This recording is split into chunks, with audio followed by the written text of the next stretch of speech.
Today we're going to try to figure out which one is right for you, the Tamron 28-75 f2.8 Generation 2 or the 35-150mm f2-2.8 T Master. We're going to be comparing sharpness, bokeh, flaring, and more chapters provided for your convenience. These are two late model lenses with high-end optics and some overlapping range. However, there's a big differentiator between the two, and that is the price. One of these lenses will certainly get you slapped by your wife. The other lens should be bought with a secret account. Wow. Before going further, be sure to give this video a like, because despite being Asian, I'm not smart enough to hack the algorithm. Alright, let's have a look at build and handling. Starting off at the bottom, both lenses have a weather sealing gasket and fully weather sealed. Both have this USB-C plug for firmware updates and more.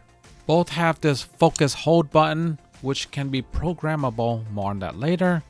And both are contoured with really nice ergonomics. Moving on to the advantages.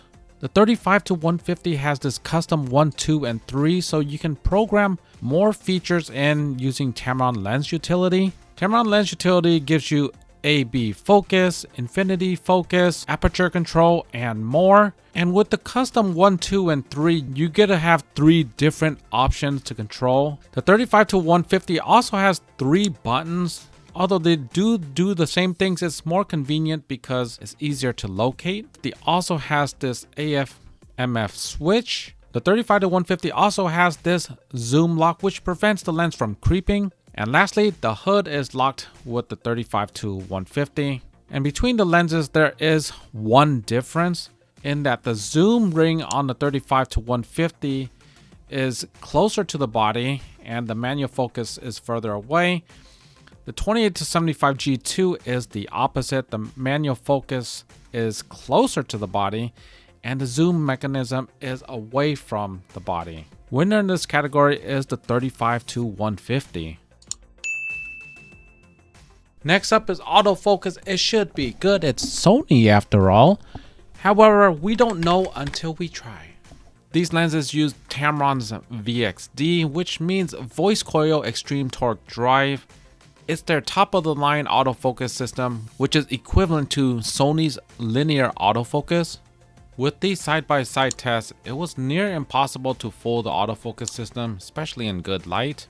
In the side-by-side test, I wasn't able to break the autofocus. However, there were some scenarios, like if a subject was in the bright sun and then ran off to the dark sun, that would be a possibility. It would lose the focus briefly and catch again. It's not perfect, but it does extremely well. And in general, even in very low light scenarios, both lenses do focus very well. I am going to consider this a draw between these two. Next up is sharpness. Bigger elements means sharper, right? Maybe, maybe not. How about lesser range? We'll find out right now.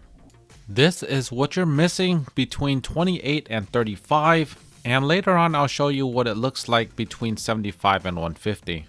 At 35 wide open, let's have a look at the center. Here's 100%. They are fairly equal. Keep in mind the Tamron 35-150 is at f2, and we go to mid frame. Both are fairly sharp, but if you look closely, the G2 is actually sharper. You can see a slight amount of softening on the 35-150 go towards the edge, and this is where it really shows up. The G2 is noticeably sharper now. At the edge, it's very clean. At the far corners, yeah, it's cleaner. I wouldn't say it blows it out, but it is cleaner. Moving to equal apertures, at this point they are both at f2.8, and I would say the G2 is still better. It's a hair sharper. The 35-150 did catch up quite a bit. 35-150 is not quite as sharp as the Tamron G2. We go towards the mid frame, and here they are looking fairly comparable at this point. And the center, they are both excellent. Now at f5.6, both are super crispy. Both mid frames, yeah, they're looking pretty darn close. I can't really tell them apart. The edges and it looks like the Tamron 35-150 caught up to 2.8. However, the 2.8 extends the lead just a little bit. And the far corners, the similar story. This almost caught up, but not quite. I mean, they're both sharp. If you look on them individually, this G2 is a little bit better. All right, at 50 millimeters, f2.2 for the 35-150 and 2.8 for the G2. And they're looking similar. I would say that the G2 is a hair sharper. We go towards the mid frame. Yeah, you'd be hard pressed to tell them apart. And here's the edge. And I would say that the 35-150 looks a little bit better here. It's a little bit sharper. The pins and needles and this fencing material is definitely sharper. Here's equal aperture. Now the 35-150 is at f2.8. It is clearly sharper. We go towards the mid frame, and yeah, this detail just sticks out a little bit more. And here's the center. I think both of them at the center are peak sharpness. At 2.8, they are super crispy. Both are at 5.6 and equally crispy in the center.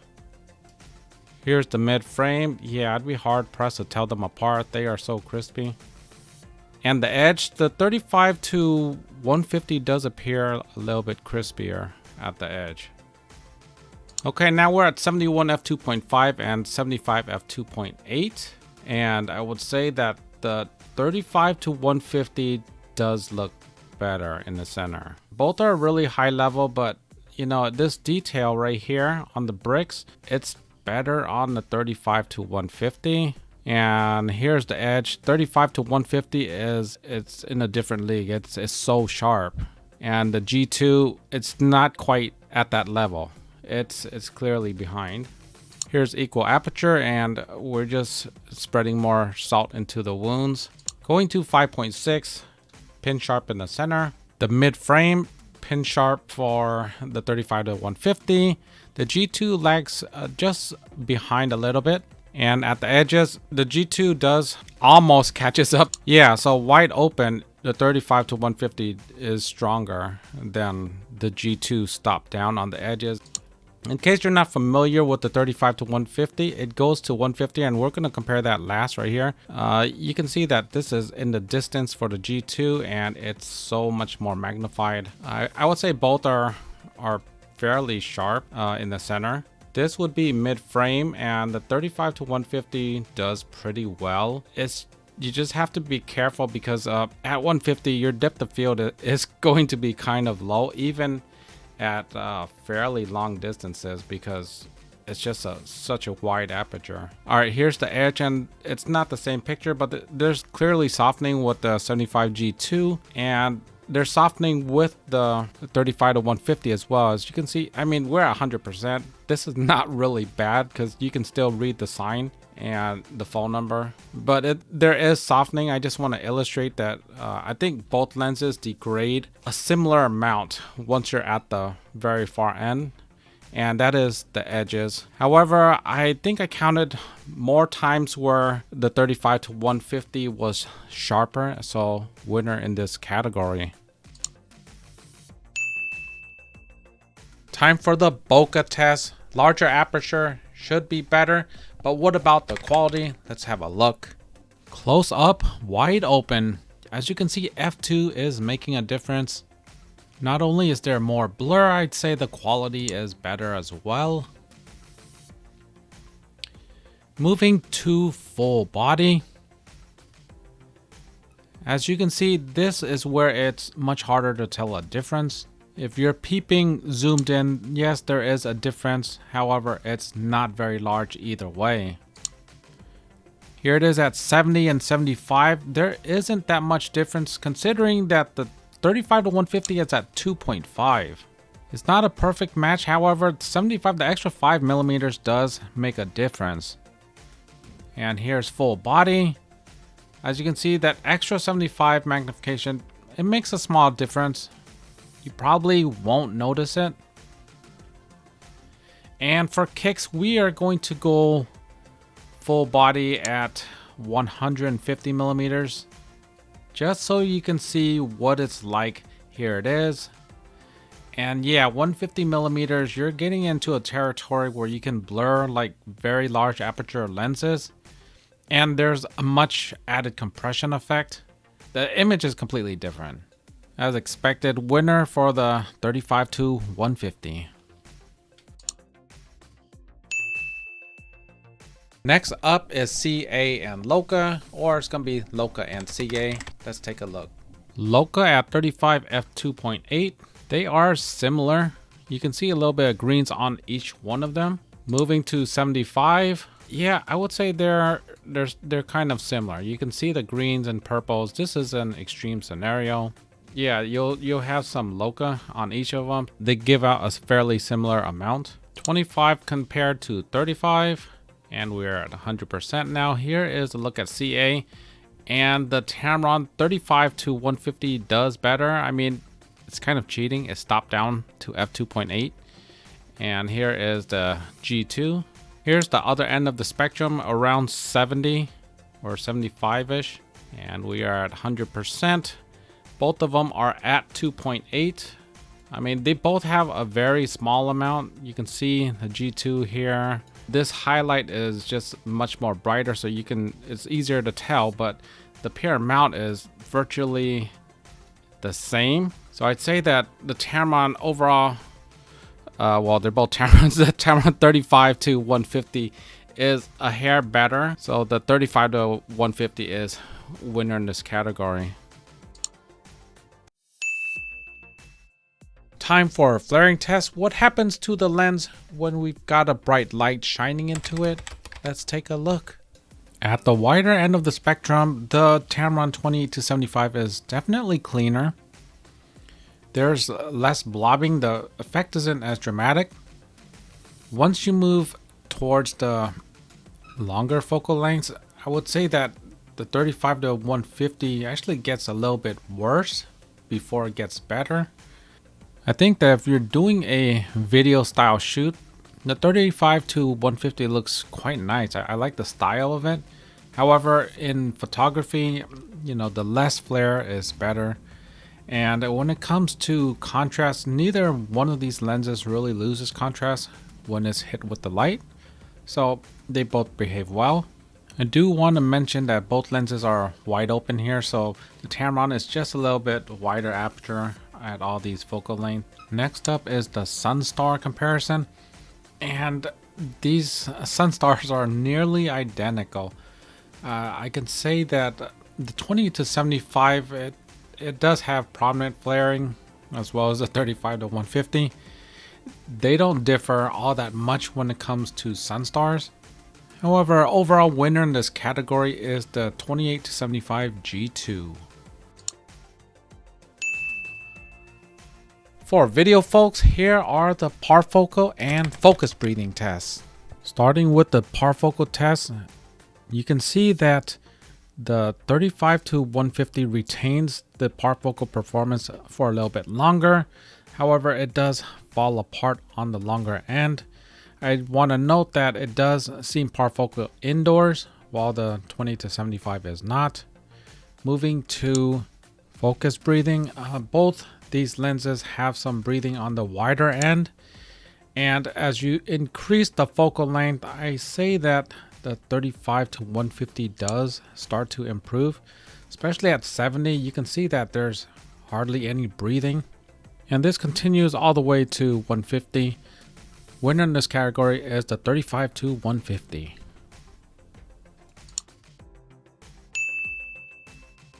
Next up is size and range. If you're big and plentiful, you should weigh a lot, right? The 28-75 is clearly smaller. The long end of the focal length, where it attributes to the most size, is also only half as much as 150. If you're going to pair the 28-75 with the 70-180, you'll be gaining some on the wide, gaining some on the telephoto. However, you'll be losing the aperture on the wide end, and for a price of 100 or 200 grams, the difference isn't going to be that great when you consider it. Taking into account the aperture and range, I don't consider the 35-150 big for what it is. At the end of the day, we're comparing 550 grams to around 1200 and 67 millimeter filter threads to 82 millimeters. That's a huge difference. However, the category is size and range, and I'm going to give this to the 20-75 because the range is good enough and it's significantly smaller. Finally, we're going to compare value. Let's have a look at their prices. The 28-75 comes at $899, the same price as the previous generation. The 35-150 comes in at $1899, and that is a lot more. However, if you're going to consider that the 28-75 plus the Tamron 70-80 gives you a little bit more range, however, the total price would be $1,200 here, $900 there. That would be $2,100, which would exceed the price of this lens by $200, which is roughly $1,900. So if you're gonna look with that type of perspective, yes, you are going to save money. And look at this thing, you know, the value of this lens. Think about it for a second. It's been out for months and it's not in stock here. You can check many other websites. This lens isn't in stock. It's selling out anytime it comes in because it is a hot buy. But I can see the advantage going to the 28-75 for this reason. $899 is still a lot less because you may not need the entire package. You may not need the entire range. I mean, 20-75 can get you by for a lot of things. You may not need that longer reach because you might have another lens like the 70-200 Mark 1 or Mark 2 already. You might have a 135 1.8 or 85 1.4 and don't feel that you need the entire range. So $1,900 can be a lot of pain, especially after signing the divorce papers. So Tamron 28-75, winner in this category. Final thoughts. The Tamron 28-75 definitely has its own advantages like flare, cost, size, while the 35-150 is excellent optically. It is a large lens, and if you don't need all the range, then well, you're paying for it anyways. Let's say you have the funds for the 35-150.